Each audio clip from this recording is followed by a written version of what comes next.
నమస్తే దోస్తులు, అందరు మంచిగా ఉన్నారా? అందరు మంచిగా ఉండాలని కోరుకుంటున్నా. మనం ఇప్పుడు ఎటు పోతున్నాము అని అంటే నల్లమల అడవిలోంచి ఉన్నటువంటి కృష్ణానది నీటిలో పడవ నీటి ప్రయాణం చేస్తూ ఒక గుహల్లో ఉన్నటువంటి శివలింగం దగ్గరికి అయితే పోతున్నాం. అండ్ అవంతి ఏంది అని మీరే ఇప్పుడు చూసారు. గాయ్స్, నల్లమల్ల అడవులకి వెళ్ళి 11 పులులు అయితే వచ్చినాయి. పులులు అంటే మేమే, మాకు రెస్ట్ టైం దొరికింది అయితే. సో ఇక్కడ నడుచుకుంటూ అయితే పోతున్నాం. ఎటు పోతున్నాం అని అంటే ఇక్కడ అక్క మహాదేవి టెంపుల్స్ అని చెప్పేసి ఉన్నాయట. అక్క మహాదేవి గుహలు ఉన్నాయి. సో ఇక్కడికైతే పోతున్నాము. ఇక్కడికి మన కృష్ణానదిలోకి వెళ్ళి బోటింగ్ అయితే ఉంటుంది.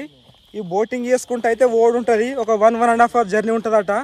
సో మనం అట్లా రోడ్డు మించెళ్ళి పోవచ్చు, కానీ ఇక పోతే ఎట్లా అంటే జీబు తీసుకుంటాడు. 10 మందికి ఒక 1000 నుంచి 2000 రూపాయలు తీసుకుంటాడట. మన వాళ్ళు అయితే ఒక షార్ట్ కట్ కొత్త రూట్ కనిపెట్టిర్రు. అయితే ఈ ఫారెస్ట్లోకి వెళ్ళి ఈ నల్లమల అడవులోకి వెళ్ళి అయితే ట్రెక్కింగ్ చేసుకుంటూ పోతాను. మనకు ట్రెక్కింగ్ అంటే ఇష్టం, మీకు ఇంతకుముందు మన వీడియోలో చెప్పినా కదా. సో అందుకని చెప్పేసి అయితే ఇట్లా పోతున్నాము. మీ ఇక్కడికి పోయిన తర్వాత ఆ బోటింగ్ గిటింగ్ అంతా నేను చూపిస్తా. ఇవి ఎట్లా వస్తుందో చూడు మా పులులు అయితే.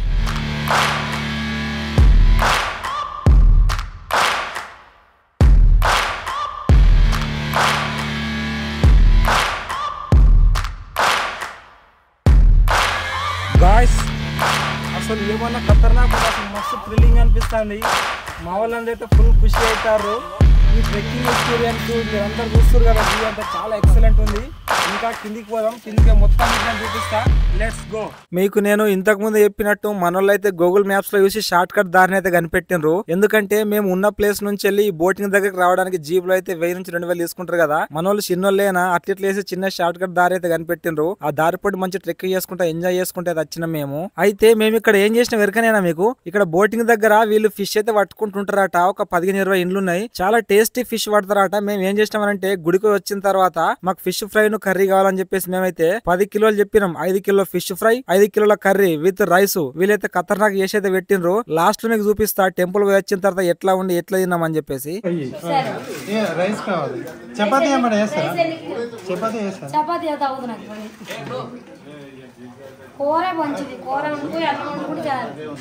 ఏం చేపలేస్తావు నిన్న? ఏమే రవ్వలేసినావు?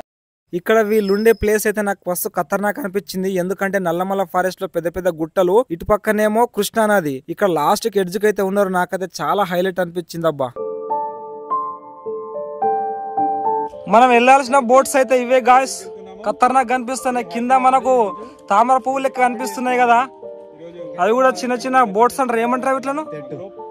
తెట్టులాట అవి. మనకి ఇందాకే డ్రైవర్ లోకో పైలట్ గారు వచ్చిర్రు. సో రాగానైతే ఓడి ఉంటది ఇప్పుడు.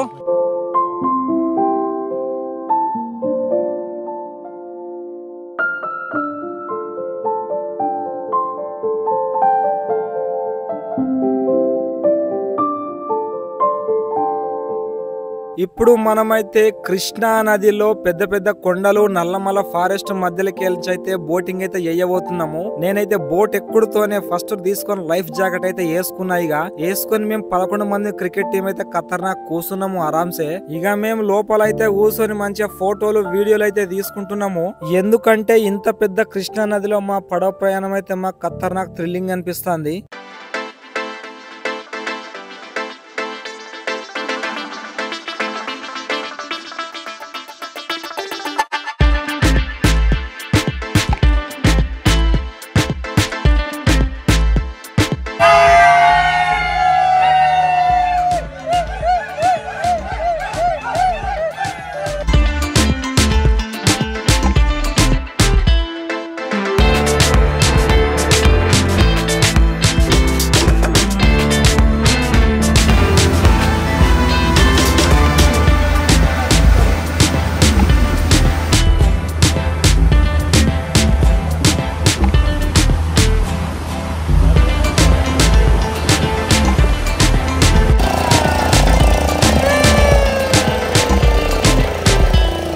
ఇగో ఈడ కనిపిస్తుంది కదా, ఇదే ఎస్ఎల్బిసి టన్నెల్ సొరంగము. ఇందులోనే ఆ యాక్సిడెంట్ అయితే జరిగింది, కూలిపోయి 8 మంది చిక్కుకున్నారు కదా, అది ఇదే. ఇక్కడనే మా ఆపరేషన్ అయితే నడుస్తున్నది అనమాట. అసలు ఈ బోటు ధర ఎంత ఉందో మీకు చెప్పలేను కదా, అంటే ప్రయాణానికి అయ్యే ఖర్చు ఎంత ఉందో చెప్పలేను కదా. Each candidate 650 rupees. మనకు ప్రయాణం అయితే గంట పావు అట్లుంటది. గంట పావు ఓడు గంట పావు వచ్చుడు. నాకైతే భలే అంటే భలే థ్రిల్లింగ్ అనిపిస్తుంది. ఇంత పెద్ద ఫారెస్ట్, అటు అంత పెద్ద కొండ, ఇటు ఇంత పెద్ద కొండలు, అబ్బా ఏముందబ్బా. 570 ఫీట్లు ఉంటుంది అంట లోతు. అంత లోతు నుంచి మనం అయితే ఇప్పుడు ప్రయాణం చేస్తున్నాము. ఇప్పుడు కనిపిస్తుంది కదా, మనకు బార్డర్ కనిపిస్తుంది, ఆ కట్టు, ఆ బండలు, ఆ బండల వరకు వస్తే ఎన్ని ఫీట్స్ ఉన్నాయి? 885 ఫీట్లు అంట ఆ బండల వరకు వస్తాయి. అంటే అంత లోతు ఉన్నటువంటి కృష్ణా నదిలో మనం అయితే ఇప్పుడు ప్రయాణం చేస్తున్నాము. చాలా థ్రిల్లింగ్ గా ఉంది. ఏమని చెప్పాలన్నా? ముఖ్యంగా దొరికేది బొచ్చే, మామూలుగా పెద్ద సైజులు, తర్వాత రవ్వ ఉంది, కొర్రమట ఉంది. కాస్ట్లీ కొర్రమట 450 నుంచి 500 కేజీ నడుస్తుంది. వచ్చే 200 నుంచి 250 రూపాయల వరకు నడుస్తుంది. రొయ్యలు దొరకాయన్న? రొయ్యలు కష్టం, కొంచెం తక్కువ ఉంటాయి. మన కేజీలు అనేది ఏం పడదు కానీ 2-3 పీసులు అప్పుడప్పుడు పడుతుంటాయి. అచ్చా అచ్చా, ఓకే. ఎక్కువ మనకు దొరికేది బొచ్చే రవ్వ. ఓకే ఓకే, అచ్చా. సో ఇక్కడ మనం హైదరాబాద్ నుంచి వచ్చే యాత్రికులు కొనేది కూడా బొచ్చే రవ్వనే. ఇక్కడ రేటు పెరగడానికి, ఎక్కువ సేల్ అవడానికి కారణం కూడా హైదరాబాద్ నుంచి వచ్చే యాత్రికుల మూలంగా రేటు పెరిగింది.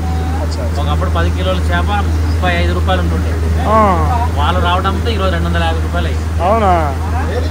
వాళ్ళు చేపలు బాగా లైక్ చేస్తారు. అది శ్రీశైలం చేపని ఇంకా ఎక్కువగా లైక్ చేస్తారు. ఓకే, శ్రీశైలం చేప, శ్రీశైలం బోటింగ్ బాగా లైక్ చేస్తారు. వచ్చేది దానికోసం.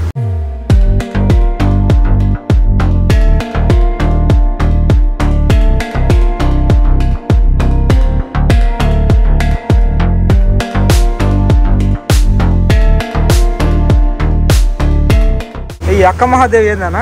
అక్క మహాదేవి అనే అమ్మాయి కర్ణాటక అమ్మాయి. ఓకే. సో సొంత విలేజ్ కూడా వాళ్ళ క్లారిటీ ఉంది, మనకు లేదు కానీ. ఓకే. కర్ణాటక అమ్మాయి. ఓకే. వాళ్ళు ఒక 35 years ఇక్కడికి ఇట్లా, అప్పుడు బోటింగ్ లేదు, ఒక బుట్టలో చేపలు పట్టే బుట్టలో వెళ్ళేవాళ్ళు. ఓకే. దాదాపుగా 3 గంటలు ఒక సైడ్ పట్టేది.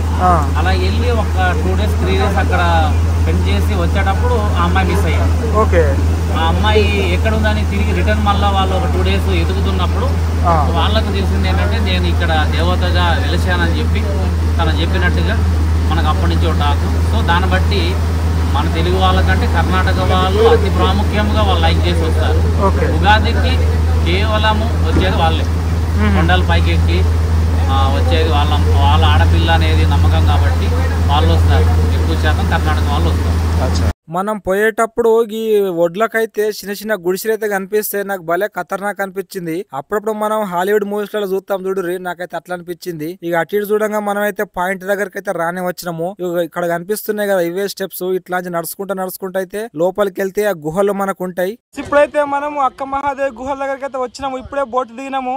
లోపలికైతే పోయి చూపిస్తా ఎట్లా ఉంది ఏందనేది. ఈ బోట్ ఎక్స్పీరియన్స్ అయితే మస్తు ఖతర్నాక్ ఉన్నది. దేశము అందరు రండి, టైం తీసుకో, మీ ఫ్యామిలీతో రండి.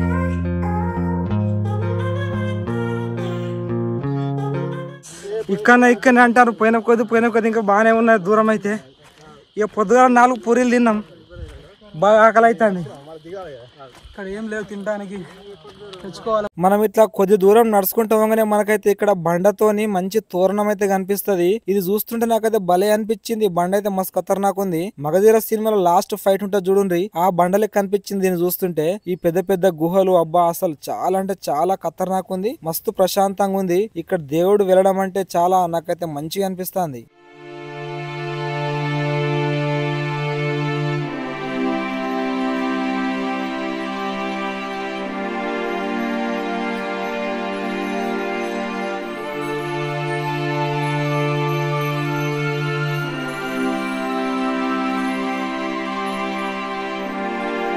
ఇక్కడ ఇంత పెద్ద దట్టమైన నల్లమల అడవులల్లా ఇక్కడనే ఒక అమ్మనైతే కూర్చొని ఇక్కడ పూజ చేసుకుంటా ఉంటుంది. మనమైతే ఇక్కడ తీర్థ ప్రసాదాలు స్వీకరించి దీని చరిత్ర ఏందమ్మా అని చెప్పేసి అడిగితే మాకైతే కూర్చుని పెట్టుకొని మొత్తం అయితే వివరించి చెప్పింది. అందులో కొంత బాగా మీరు కూడా ఇనుండ్రి. నడిచి వచ్చిన తర్వాత శివుడు స్వయంగా ముసలై అవతారం పెట్టుకొని అమ్మవారితో మాట్లాడింది. అమ్మా మీరు ఇంత సన్న ఏజ్ లో మీరు ఇక్కడ ఎందుకు వచ్చినారమ్మా, నీ ఊర్లో ఉంటే బాగుంటుంది కదా అంటారు. కదళివనమని ఒక ప్లేస్ ఉందంట, అక్కడ నాకు తపస్సు చేయాలని చాలా కోరుకుంటాక పోయి విడిచిపెట్టిరా అంటారు. ఇక్కడ ఉన్నాను, సరే రామ్మ అని శివుడు అక్కడికి తీసుకుపోతారు. కదళివనమని ఇంకా ఒక ప్లేస్ ఉంది, అక్కడ తీసుకుపోయి ఈ అమ్మవారికి ధ్యానంలో చాలా సంవత్సరం కూర్చోబెడతారు. ఈ అమ్మవారిది శరీరము శుద్ధి అవుతుంది. శుద్ధి అయిన తర్వాత స్వయంగా మళ్ళీ శివ పార్వతి వచ్చి దర్శనం ఇస్తారు ఈ అమ్మవారు.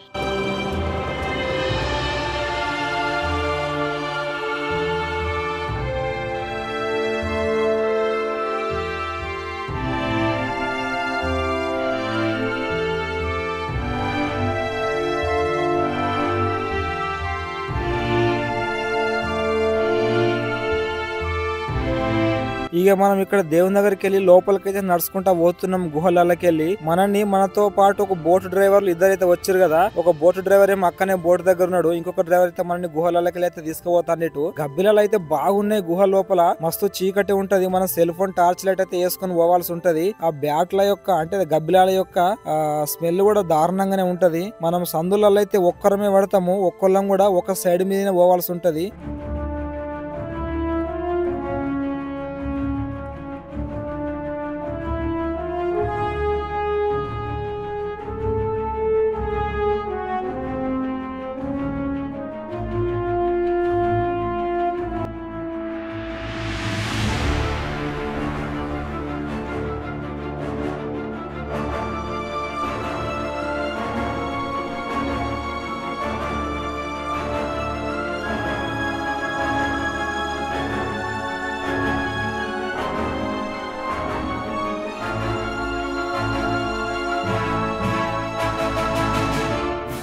ఇక ఇక్కడైతే శివలింగాన్ని మనమైతే దర్శనం చేసుకొని పైకైతే పోయినాము. పైన ఒక ఆశ్రమం అవుతుంది, అక్కడ కూడా పూజలు చేసుకుంటా ఉన్నారు. మనమైతే పైకైతే నడుచుకుంటా పోయి ఎక్కినాము. చూపిస్తా చూడు, ఇక్కడ కూడా మస్తు ఖతర్నాక్ అనిపించింది నాకైతే.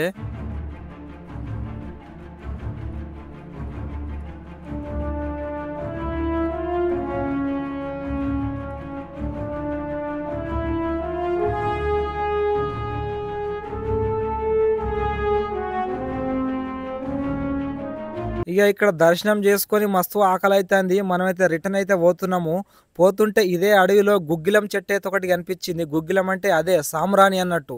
ఆ చెట్టు దగ్గరికి వెళ్ళి ఒక అన్ననైతే ఆ సాంబ్రాణి అయితే బయటకు తీసిండు. మస్తు మంచి వాసన వచ్చింది. ఇక ఈకెంచి మనం మళ్ళీ గంట ప్రయాణం చేసి అయితే మనం ఫిష్ ఫ్రై ఆర్డర్ ఇచ్చినాం కదా. ఆ ఫిష్ ఫ్రై కర్రీ ఈడికైతే వచ్చినాము. ఈ జూడు ఈ పొకెట్ కనిపిస్తుంది కదా మీకు. ఈడనైతే ఎట్లా ఉంది తెలుసా, ఒక 4 ఏసీలు పెడితే ఎట్లా గాలి వస్తో చల్లగా అట్లా వస్తుంది. మాకైతే అస్సలు ఎండ అనిపిస్తలేదు. ఇదేదో వింత ప్రపంచం లెక్క కనిపించింది మాకు ఇక్కడ. మేమైతే ఇక్కడైతే కూర్చొని మేము ఫిష్ ఫ్రై కర్రీ అయితే తినుకుంటా మస్తు ఎంజాయ్ చేసినాం. మస్తు అంటే మస్తు చల్లగా ఉందబ్బా. ఇక్కడికి వెళ్ళి గాలి భలే వస్తుంది అసలు.